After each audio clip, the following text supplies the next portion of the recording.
Bonjour, bienvenue sur la chaîne de l'Église évangélique baptiste de Caen. Je suis heureux de vous retrouver. En parallèle avec la série de prédications sur la lettre que Paul a écrite aux Philippiens, et dont le thème c'est « Partenaires dans l'Évangile », nous nous arrêtons sur des points pour les approfondir, et cela afin d'aller plus loin dans l'intelligence de la parole et donc dans sa mise en pratique dans notre vie. Et nous allons donc aller plus loin dans la compréhension et dans l'analyse du verset 1 sur lequel nous nous sommes déjà arrêtés. Ce sera en même temps pour nous l'occasion de voir quelles étaient les circonstances qui ont entouré la fondation de l'Église à Philippe par l'apôtre Paul.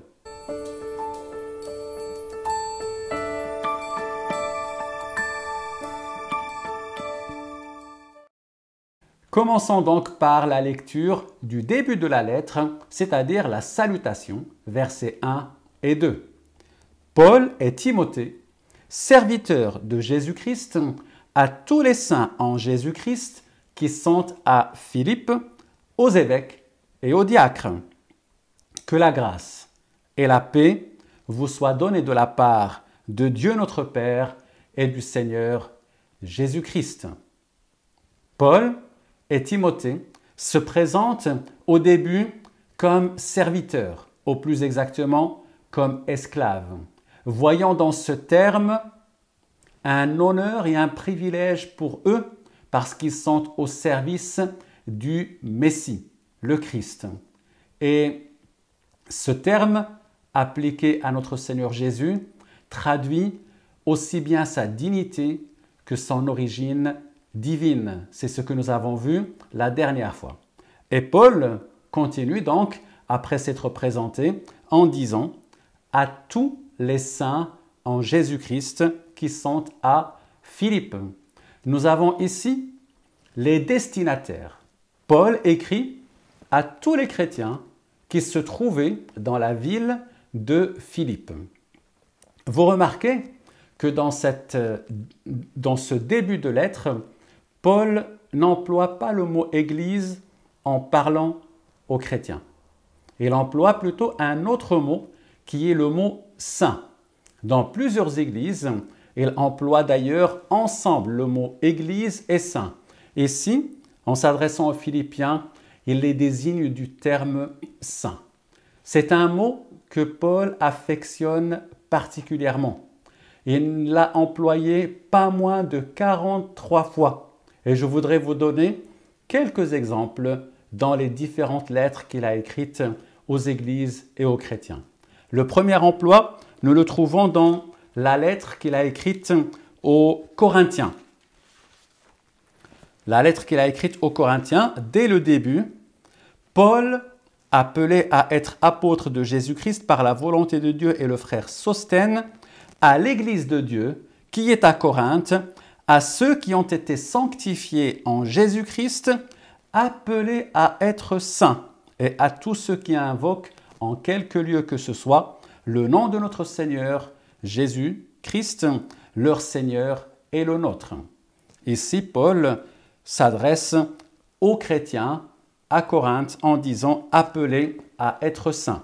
Un deuxième emploi se trouve dans la lettre aux Éphésiens. Toujours dès le début, Paul écrit de cette manière « Paul, apôtre de Jésus-Christ, par la volonté de Dieu, aux saints qui sont à Éphèse et aux fidèles en Jésus-Christ. » Et puis, un autre emploi que nous trouvons dans la lettre aux Philippiens à la fin, verset 20 du chapitre 4,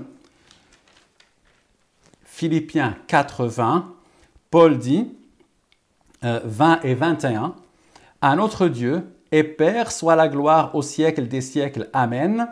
Saluez tous les saints en Jésus-Christ.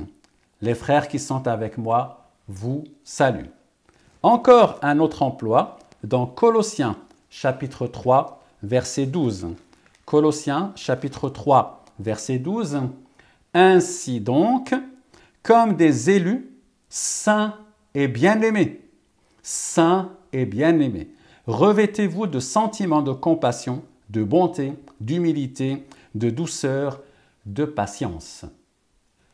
Contrairement au sens courant qu'il a dans la langue française, le mot saint ne désigne pas d'abord une personne dont la qualité morale est parfaite. Non, il désigne d'abord dans la Bible la manière dont Dieu voit tous ceux qui croient que Jésus est le Fils de Dieu, mort pour le pardon de leurs péchés et ressuscité pour leur justification, tous ceux qui croient que Jésus est assis à la droite de Dieu aujourd'hui et qui intercède pour eux. Le mot saint signifie d'abord être séparé, être mis à part et donc être consacré. Ce n'est pas l'aspect moral de perfection qui est mis en avant, mais c'est bien l'idée de séparation d'un côté et de consécration donc à Dieu. Et du fait de cette consécration à Dieu, la conduite de celui qui est consacré à Dieu doit être en adéquation avec la nature de celui à qui il est consacré et avec les exigences de celui à qui l'on est consacré. Le sens fondamental donc de ce terme saint, c'est la séparation, la consécration et le service de Dieu. La pureté, la qualité morale vient après. C'est parce qu'on est saint, c'est-à-dire mis à part au service de Dieu, qu'on va aspirer à la pureté et à l'abstention de tout ce qui est mauvais, tout ce qui est mal, tout ce qui peut nous éloigner du coup de Dieu. Il faut noter ici l'emploi par Paul du mot « tous les chrétiens ». Il s'adresse à tous les saints. Le mot « tous » est important. En effet, tous les chrétiens sont saints. Il n'y a pas d'exception. Et ils le sont, non pas dans le sens où ils seraient des êtres parfaits, mais dans le sens où, devant Dieu, par Jésus-Christ, ils sont mis à part pour servir le Seigneur lui-même.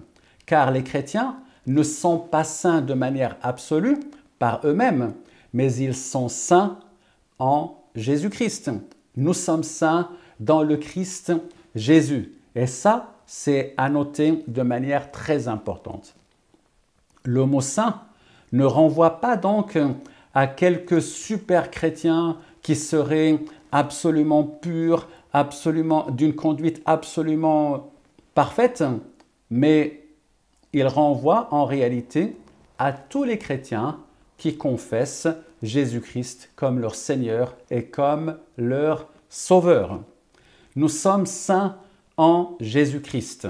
C'est ça qu'il faut garder dans notre esprit. Cette sainteté, nous ne l'avons pas acquise par nos propres forces, par notre propre vertu. Nous n'avons pas réussi à devenir saints par notre capacité à nous abstenir du mal. Mais c'est parce que Dieu nous place en Jésus-Christ et nous voit en lui, à travers sa sainteté. Et c'est ça que nous avons besoin de nous rappeler. La sainteté est un don de la part de Dieu et non pas un bien acquis par nos propres efforts, par notre propre capacité à ne pas ou à ne plus faire le mal. Si les chrétiens sont saints, c'est suite à une décision de Dieu à leur égard. Ça, c'est vraiment important pour nous.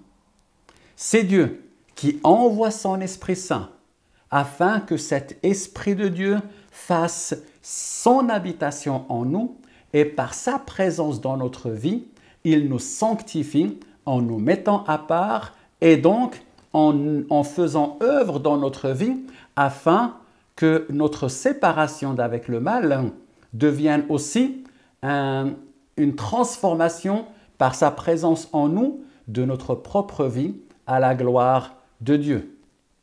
Nous les chrétiens donc, nous sommes saints en Jésus-Christ. Et c'est grâce à Jésus, le Saint, que nous sommes donc saints. lui-même le dit dans la prière d'intercession pour ses disciples, pour chacun de nous. Voici ce qu'il disait dans Jean chapitre 17. Je lis le verset 19.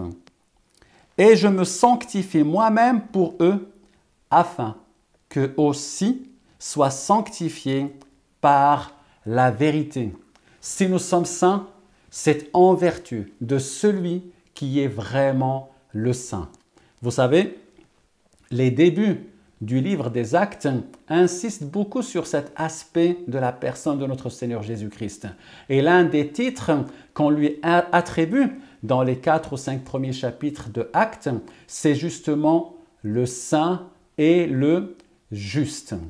C'est parce que le Christ, Jésus, a accepté d'être consacré au service de Dieu, d'être mis à part pour l'accomplissement de la mission que Dieu lui a confiée, que nous pouvons aujourd'hui faire partie de la famille de Dieu, être pardonnés de nos péchés et donc associés à cette mission de consécration à Dieu. De la même manière qu'il s'est consacré au service de Dieu, nous qui sommes membres de son corps, nous qui lui appartenons, nous qui sommes unis à lui comme une même plante, eh bien, par sa consécration, nous sommes aussi consacrés à Dieu. Et dans sa sainteté, nous nous trouvons aussi saints. Telle est véritablement notre position à l'égard de Dieu. C'est ainsi que Dieu nous voit. Et c'est ainsi que Dieu nous veut aussi des gens, des chrétiens mis à part, consacrés à son service. Quand Paul désigne de cette manière les Philippiens en disant à tous les saints, c'est un terme qu'il emploie de manière précise pour leur faire comprendre qu'ils sont vraiment ceux que Dieu s'est choisis pour qu'ils deviennent ses serviteurs, la communauté qu'il veut bâtir, la nouvelle humanité qu'il veut édifier. La présence de Dieu au milieu de nous, sa présence par son esprit au milieu de nous, nous confère sa sainteté. Et nous sommes donc cette maison spirituelle sanctifiée et consacrée à l'adoration et à la louange de Dieu. Ainsi, les saints sont donc tous les chrétiens qui marchent dans le sillage de celui qui est le saint. C'est vrai donc que la parole de Dieu désigne tous les chrétiens de ce terme-là. Nous sommes des saints. Mais cela est notre position. En même temps, nous trouvons dans la parole de Dieu cette exhortation qu'il nous adresse « Soyez saints ». Et nous trouvons là donc cette fameuse équation qui est « Devenez ce que vous êtes ». Devenez ce que vous êtes. C'est vrai qu'en Jésus-Christ, nous sommes saints, consacrés, et en même temps, nous sommes appelés à donc devenir des êtres consacrés et séparés du mal et purs de plus en plus. L'apôtre Pierre reprend une citation de l'Ancien Testament et nous dit que nous devons être saints comme Dieu lui-même est saint. Je lis ces versets qui se trouvent dans 1 Pierre chapitre 1 et je lis donc les versets 15 et 16. 1 Pierre chapitre 1 versets 15 et 16. Mais puisque celui qui vous a appelé est saint, vous aussi soyez saints dans toute votre conduite, selon qu'il est écrit, vous serez saints, car je suis saint. C'est Dieu nous a séparés, c'est Dieu nous a mis à part pour que nous soyons à son service, c'est aussi pour que nous soyons à la ressemblance de son Fils, Jésus-Christ, le Saint. Pour résumer donc, le mot saint désigne les chrétiens en tant que personnes consacrées à Dieu, mais ces chrétiens sont appelés à manifester cette consécration à Dieu par un comportement en adéquation avec la nature de Dieu. Dieu est saint, Dieu est pur, Dieu ne supporte pas le mal. Et les chrétiens qui se trouvent dans la présence de ce Dieu par leur consécration à lui sont donc invités à détester le mal et à aimer le bien et à être totalement séparés du mal en devenant des personnes saintes de plus en plus. Soyez saints car je suis saint, a dit Dieu. Vous serez saints car je suis saint. Et Dieu nous appelle donc à vivre dans cette sainteté. Paul continue dans l'épître aux Philippiens en disant à tous les saints en Jésus-Christ qui sont à Philippe.